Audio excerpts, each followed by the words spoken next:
ಮತ್ತಾಯನು ಬರೆದಂಥ ಸುವಾರ್ತೆ 26ನೇ ಅಧ್ಯಾಯ 1 ಮತ್ತು 2ನೆಯ ವಾಕ್ಯಗಳು.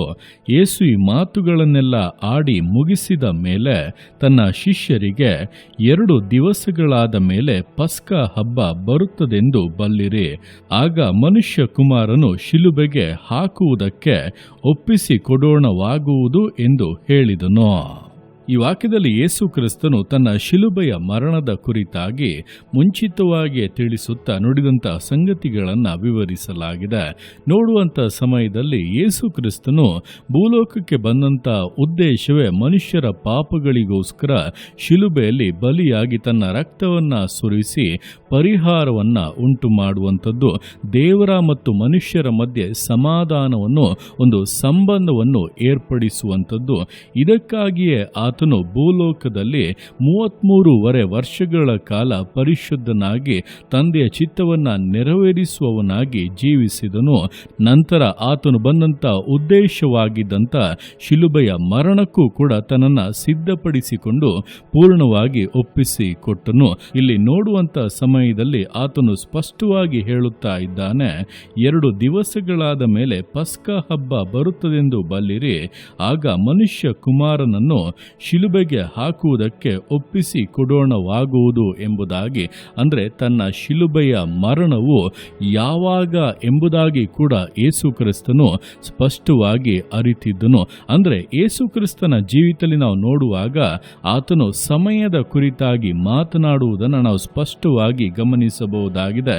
ಯೇಸು ಕ್ರಿಸ್ತನು ಮಾಡಿದಂಥ ಮೊದಲನೆಯ ಅದ್ಭುತದಲ್ಲಿ ಕೂಡ ಮರಿಯಳಿಗೆ ಆತನು ಹೇಳಿದ್ದು, ನನ್ನ ಸಮಯ ಇನ್ನೂ ಕೂಡ ಬಂದಿಲ್ಲ ಎಂಬುದಾಗಿ. ಅದೇ ಸಮಯದಲ್ಲಿ ಯೇಸು ಕ್ರಿಸ್ತನು ಇಲ್ಲಿ ತನ್ನ ಶಿಲುಬೆಯ ಮರಣ ಯಾವ ದಿನದಲ್ಲಿ ಸಂಭವಿಸುತ್ತದೆ ಎಂಬುದನ್ನು ಕೂಡ ಸ್ಪಷ್ಟವಾಗಿ ಹೇಳುತ್ತಾ ಇದ್ದಾನೆ. ಅಂದರೆ ಯೇಸು ಕ್ರಿಸ್ತನು ಯಾವ ಸಮಯದಲ್ಲಿ ಏನು ನಡೆಯಬೇಕು ಅಥವಾ ಏನು ನಡೆಯುತ್ತದೆ ಎಂಬುದನ್ನು ಸ್ಪಷ್ಟವಾಗಿ ಅರಿತಿದ್ದನು.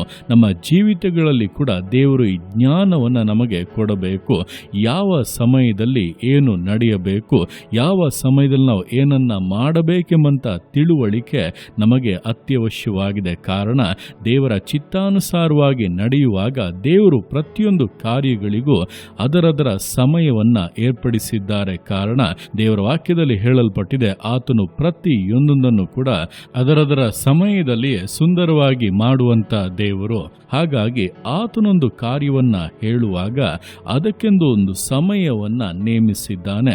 ಆ ಸಮಯದ ತಿಳುವಳಿಕೆ ನಮ್ಮಲ್ಲಿ ಇರುವಾಗಲೇ ಆ ಸಮಯಕ್ಕೆ ಮುಂಚೆ ನಾವು ಹೇಗಿರಬೇಕು, ಆ ಸಮಯವು ಹತ್ತಿರ ಬರುವಾಗ ನಾವು ಯಾವ ರೀತಿಯಾಗಿ ಅದಕ್ಕಾಗಿ ತ್ವರೆ ಪಡಬೇಕು, ಎಷ್ಟು ಕಾಲದೊಳಗೆ ಯಾವ್ಯಾವ ವಿಷಯಗಳನ್ನು ನೆರವೇರಿಸಬೇಕು, ಈಗ ಏನು ಮಾಡಬೇಕು, ಮುಂದೆ ಯಾವುದಕ್ಕಾಗಿ ಸಿದ್ಧವಾಗಬೇಕು, ಇದನ್ನೆಲ್ಲ ನೆರವೇರಿಸಿದ ನಂತರ ನಮಗೆ ಬರುವಂಥ ಕಾರ್ಯಗಳೇನು, ಅದನ್ನು ನಾವು ಯಾವ ರೀತಿ ಉಪಯೋಗಿಸಬೇಕು, ಇದೆಲ್ಲವನ್ನು ಕೂಡ ನಾವು ಸ್ಪಷ್ಟವಾಗಿ ಅರಿತುಕೊಳ್ಳಲು ಸಾಧ್ಯ.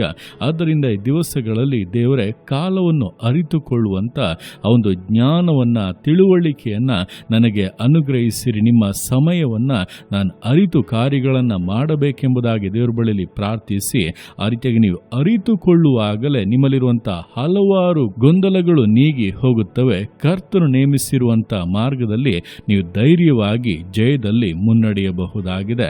ಹಾಗೆ ಸಮಯವನ್ನು ಕೂಡ ಸರಿಯಾಗಿ ಸದುಪಯೋಗ ಪಡಿಸಿಕೊಳ್ಳಬಹುದಾಗಿದೆ. ಆದ್ದರಿಂದ ಈ ದಿವಸಗಳಲ್ಲಿ ಯೇಸು ಕ್ರಿಸ್ತನು ಸಮಯವನ್ನು ಅರಿತವನಾಗಿ ಯಾವ ರೀತಿ ಜೀವಿಸಿದನೋ ಅದೇ ರೀತಿಯಾಗಿ ನಾವು ಕೂಡ ದೇವರೇ ನಿಮ್ಮ ಸಮಯವನ್ನು ಅರಿತವರಾಗಿ ನೀವು ನೇಮಿಸಿರುವಂಥ ಕಾರ್ಯಗಳ ನೆರವೇರುವಿಕೆಯನ್ನು ಗ್ರಹಿಸಿಕೊಂಡವರಾಗಿ ಅದರ ಪ್ರಕಾರವಾಗಿ ನಡೆಯುವುದಕ್ಕೆ ನಮಗೆ ಸಹಾಯ ಮಾಡಿ ಎಂಬುದಾಗಿ ಪ್ರಾರ್ಥಿಸುವುದಾದರೆ ದೇವರು ಖಂಡಿತವಾಗಿ ಸಹಾಯ ಮಾಡುತ್ತಾರೆ.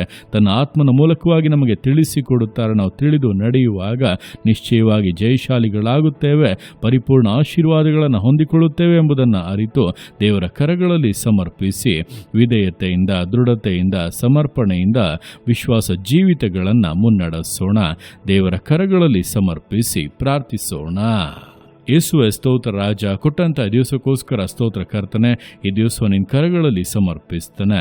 ಪ್ರತಿಯೊಂದು ಜೀವಿತಗಳನ್ನು ನೀನು ಆಳ್ವಿಕೆ ಮಾಡು, ಬಲಪಡಿಸು ಕರ್ತನೆ. ಹೌದಪ್ಪ, ನಿನ್ನ ವಾಕ್ಯದ ಮೂಲಕ ನಿನ್ನ ಮಟ್ಟಿಗೆ ಸ್ಪಷ್ಟವಾಗಿ ಮಾತನಾಡಿದ ಯೇಸು ಕ್ರಿಸ್ತನು ಈ ಭೂಲೋಕದಲ್ಲಿ ಅಪ್ಪ ಸಂಚರಿಸಿದ ದಿನಗಳಲ್ಲಿ ಸಮಯದ ಕುರಿತಾಗಿ ಅರಿತವನಾಗಿದ್ದನು. ಯಾವ ಸಮಯದಲ್ಲಿ ಏನನ್ನ ಮಾಡಬೇಕು, ಯಾವಾಗ ಏನು ನೆರವೇರಲಿದೆ ಎಂಬುದನ್ನು ಅರಿತು ಅದಕ್ಕಾಗಿ ಸಿದ್ಧವಾಗಿ, ಅದಕ್ಕಾಗಿ ಅಪ್ಪ ಧೈರ್ಯದಿಂದ ಜೀವಿತವನ್ನು ಮುನ್ನಡೆಸಿದ ಹಾಗೆ ನಾವು ಕೂಡ ಕರ್ತನೆ ಈ ದಿವಸಗಳಲ್ಲಿನ ಸಮಯವನ್ನು ಅರಿತು ನೀನು ನೆರವೇರಿಸಲು ಬಯಸುವಂಥ ಕಾರ್ಯಗಳನ್ನು ಕರ್ತನೆ ಆಯಾ ಸಮಯದಲ್ಲಿ ನೆರವೇರಿಸಕ್ಕೆ ನಮ್ಮನ್ನು ಸಮರ್ಪಿಸಿಕೊಟ್ಟು, ಸಿದ್ಧವಾಗುವುದಕ್ಕೆ ಸಮರ್ಪಿಸಿಕೊಟ್ಟು, ಜಯದೊಟ್ಟಿಗೆ ಮುನ್ನಡೆಯುವುದಕ್ಕೆ ಪ್ರತಿಯೊಬ್ಬೊಬ್ಬರಿಗೂ ಸಹಾಯ ಮಾಡು.